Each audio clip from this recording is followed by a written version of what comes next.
is Allie. Thank you so much for being here today on my channel. Usually you can find me talking about something with planning or something artsy or crafty, but today I have something a little bit different that I wanted to share with you, and it's really helped me out a lot, and it might help you too. Also, I'm using a little poofy mic thing here that my husband had just to see if it would be better. The last time I filmed in this room, it sounded kind of weird, so you know me, I like my juicy sound. What I wanted to talk about today is the concept of living water. So I have faith, I'm a Christian, and all throughout the Bible it talks about living water.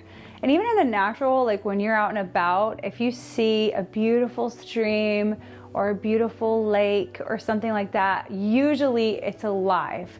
What that means is that there's something coming in to the body of water and the water is flowing out. You have this input and an output. When you don't have an output, it gets really stale. Like the water is stale, and we can see that in the woods, and you see just like a body of water there that's just been collected and there's nowhere for it to go. It gets kind of murky and you kind of don't want to be playing in that kind of water. You have the Dead Sea in Israel, where it's just extremely salty, but there's nothing going out of it. It's not alive. I've been thinking about this, and I've been trying to create like a whole month of content around this concept because I've been taking inventory of my own life. What am I putting into my life and what am I giving out to people? I don't want to end up being stale. I don't want to end up getting murky. I don't want people to look at me as a body of water and be like, ew. I want people to feel relaxation and joy and peace and calm when they're around my life. While I was thinking about it and contemplating and journaling, part of this is how am I spending my time? Because we often, this is where I'm going with this, we often get stuck on our phones. And we can get a lot of inspiration, tons of inspiration.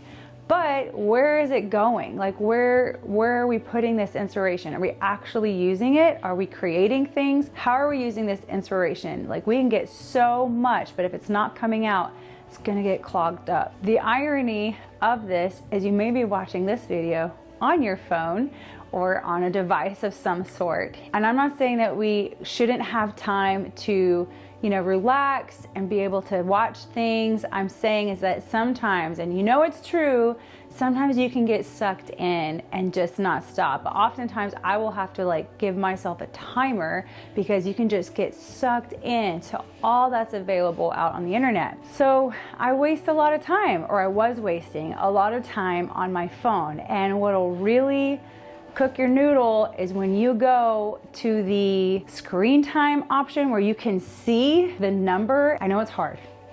You never want to go there. People don't want to go there. But when you see the number of hours that you're spending on your phone, that's a wake-up call. Well, it was for me anyway. It was a very big wake-up call for me. Wow, that's a lot of days that I could be fulfilling the dreams that are in my heart and the ideas that I have. Instead of just looking at a screen, I could actually be taking action on the dreams that I have for my life. There's one question that I started asking myself that has really helped me to decrease my time on my phone, like crazy exponentially. So I was just curious because I haven't checked my screen time in a while, and it's down to 3 hours now. And most of it is because you can see even the apps that you're using, like what you're spending the most time on. And it looks like between messages and Instagram, those are my two top apps that I'm using. I have an hour for Weight Watchers. I'm on Weight Watchers and I do track a lot, and I'm trying to look for it's like an hour. Notes, I take a lot of notes with my ideas that I have running through my head. YouTube, there's an hour. Maps, an hour. Safari is almost 2 hours. I do a lot of research as well. I'm a 5 on the Enneagram, so I enjoy researching things. But basically, it's down by over half. And this is the question that I asked myself. I have to catch myself. Okay, I also like to set timers. Timers are a really great way. I will give myself usually 30 minutes to just enjoy YouTube, enjoy a good search on Google for something that I'm curious about. Timers are super helpful, but the question that has helped me the most when I feel myself getting pulled into all of the information and the videos is this use of my time serving my best self, my highest self? Like, is this use, what I'm doing on my phone right now, is it serving who I want to become? Most of the time, the answer is no. It is not serving the person that I want to become. I really have a lot of big dreams in my heart, and I've just wrote an email today to my list about like the things that are in my heart and the dreams that I have, and those are not going to get done without action. And if I'm wasting my time on my phone, I'm not going to do the actions that are being fueled by really good emotions and thoughts.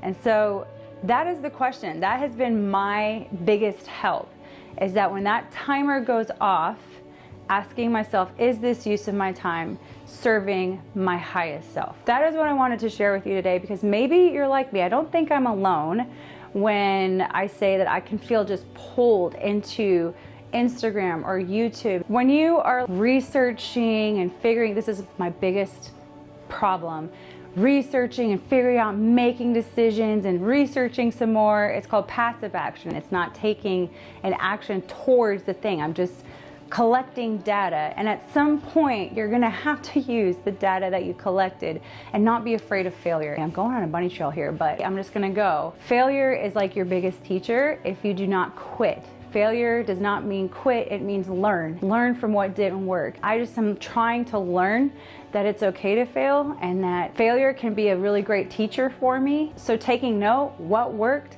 what did not work, evaluate how you've been doing things, and that will help you get towards your dreams, truly. I know this is kind of a little bit of a different video, but I thought it might help somebody. This whole living water concept that I've been really digging into, and it goes into everything. The things in your home. Are you getting rid of the things in your home as you're bringing things in? It can go into like creativity. I have a whole list of things that I'm excited to kind of flesh out in this idea of living water.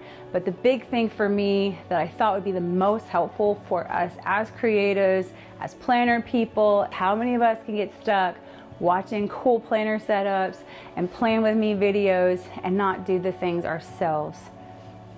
Is that use of your time serving your highest self, who you want to become?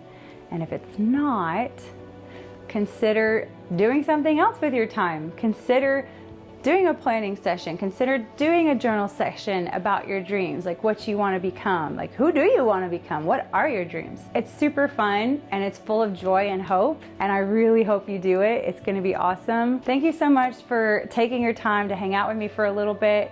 If it was helpful to you, let me know in the comments. Like, I don't think I'm alone, and sometimes it's nice for us to know that we're not alone. Even for other people, if you've had this struggle, let me know in the comments, and then tell me some of the ideas that have helped you with your phone, because I'm always looking for new ideas to help me with this particular issue, getting stuck on my phone, and I know it'll help other people too. All right, I love you all so much, and I will see you later. Bye.